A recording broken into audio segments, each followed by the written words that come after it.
Kazakistan hükümetinin Doğu Türkistan'daki Kazak soydaşlarına yönelik artan Çin zulmü nedeniyle Çin'e nota verdiği bildirildi.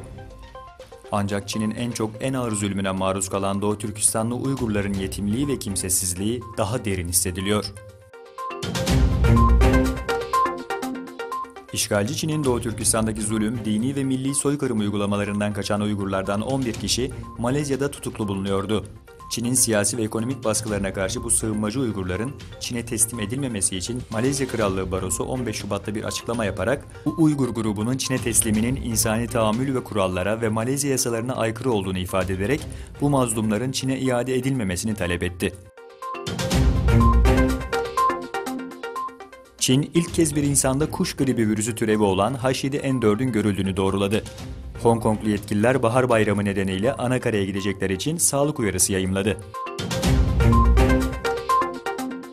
Cumhurbaşkanı Erdoğan resmi temaslarda bulunmak üzere Türkiye'de bulunan ABD Dışişleri Bakanı Tillerson ile baş başa görüştü. 3 saat 15 dakika süren görüşmede Dışişleri Bakanı Mevlüt Çavuşoğlu da hazır bulundu. Özbekistan ile Güney Kore arasında 6 milyar dolarlık kredi yatırımı anlaşması imzalandı.